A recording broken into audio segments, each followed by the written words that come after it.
There was a an Israelite sister that I watch her from time to time, and she was talking about how women can be priests, and I don't know where she's getting that from, and I'm not going to judge her, but the first thing that came to my mind was kind of sounds like a sister that's having a hard time letting go of Christianity, because when I read my Bible, it clearly says that the priests are men. Leviticus chapter 21. And the Lord said unto Moses, speak unto the priests, the sons of Aaron, and say unto them, there shall none be defiled for the dead among his people, but for his kin that is near unto him, that is, for his mother, and for his father, and for his son, and for his daughter, and for his brother, and for his sister, a virgin. These are clear. In other words, hug on your family, kiss your dead family member, hold their hand. A priest cannot defile himself with anybody. The priest is considered a holy man, a holy person, and he just can't do everything and touch everything because he serves God. God is holy and sacred, so the priests have to keep themselves holy and sacred. But for his kin that is near unto him, that is for his mother, he can do that for his mother. He can do it for his father. He can do it for his son or for his daughter and for his brother. He could kiss. Some people do that. I kind of feel that's crazy and creepy, but I have touched a dead person's hand. That's about it, right? But if you are not included in what I just wrote, a priest couldn't touch a stranger's hand. No. And for his sister, a virgin that is nigh unto him, which have no husband, for her he may be defiled. If the priest's virgin sister passes away, he can kiss her. But he shall not defile himself, being a chief man among his people, a high priest, to profane himself, right? And for the priest, period. It don't say just, it says, and the Lord said unto Moses, speak unto the priests, the sons of Aaron, and say unto them, there shall be none defiled for the dead among his people. They shall not make baldness upon their head. There are some religious orders that make baldness upon their head to show some piety. If y'all remember, I think they're called friars. They wear those brown one piece outfits, and they have a cord around it, and they put baldness upon their head. Well, Israelite priests are not supposed to do that. They shall not make baldness upon their head, neither shall they shave off the corner of their beard. They cannot shave off their beard. The corner of your beard is turning your beard into a goatee. God does not like that. Nor make any cuttings in their flesh, like some of these people. I think it's called scarification. Or tattoos. They can't do that either. They shall be holy unto their God, and not profane the name of their God.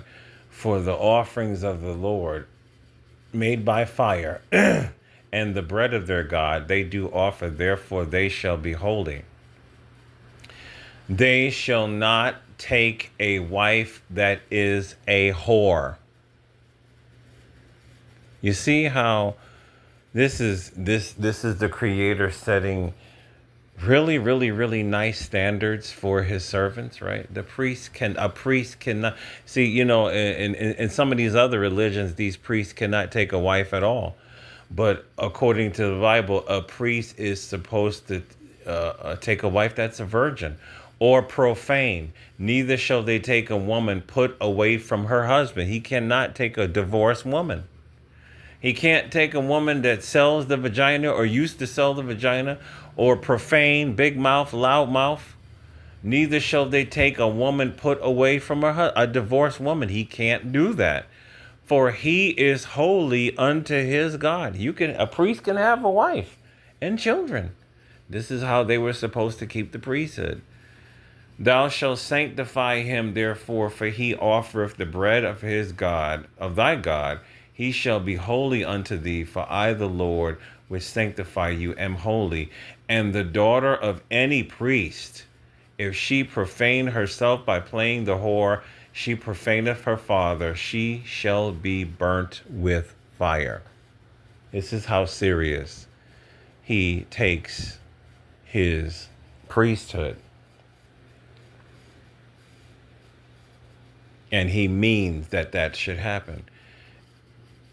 And he that is the high priest among his brethren, upon whose head the anointing oil was poured, and that is consecrated to put on the garments, shall not uncover his head, nor rend his clothes, neither shall he go into any dead body, nor defile himself for his father or for his mother. It's talking about the high priest.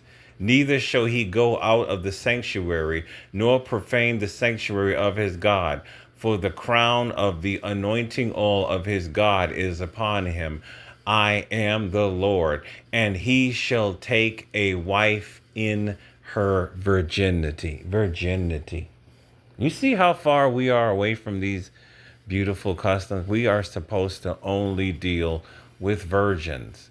A widow or a divorced woman or profane or a harlot, these shall he not take, but he shall take a virgin of his own people to wife. Neither shall he profane his seed among his people, for I, the Lord, do sanctify him. Right? So it's all of this. If you have any birth defects and deformities and stuff like that, right? Oh, let me go forward. And says, and the Lord spake unto Moses, saying, speak unto Aaron, saying, whosoever he be of thy seed in their generations that have any blemish, let him not approach, it keeps saying him, not approach to offer the bread of his God. For whatsoever man he be that hath a blemish, he shall not approach. A blind man, he shall not, it keeps saying he shall not approach. A blind man or a lame, or he that hath a flat nose or anything superfluous, or a man that is broken footed or broken handed, or crook back, or a dwarf, or that hath a blemish in his eye, or be scurvy or scabbed, or hath his stones broken, which meaning you have testicles. No man that hath a blemish of the seed of Aaron the priest shall come nigh to offer the offerings of the Lord made by fire.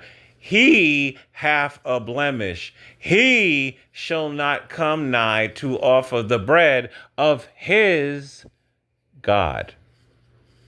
He shall eat the bread of his God, both of the most holy and of the holy. Only he shall not go in unto the veil, nor come nigh unto the altar, because he hath a blemish, that he profane not my statutes. For I, the Lord, do sanctify them. He keeps talking about men are the priests of God. And Moses said unto Aaron and to his sons and unto all the children of Israel. It keeps saying he. I have to respectfully disagree with the sister unless she's I think she's confused, and I think that some of our one-third only Israelite sisters, they still they're having a hard time with Christianity in their mind. You have never read. They can, yes, Deborah, a female, was a judge because the men around that time were messing up. But there is nothing that I have read that is going to say that in some future time women will be priests. I think that is I think that is coming very, very dangerously close to idolatry. I really do. And when she made that video, I was like, nah, sis, you were doing good for a minute, but only men are priests. In fake Christianity, women are priests. We don't do that over here. I haven't read anything that says that we will ever do that. So we have to not get ahead of ourselves. You know what I'm saying? This is Leviticus chapter 21. And if I find something to counter that, then I will say that. But I have never read that women are going to be being priests too. I have never read that. I haven't.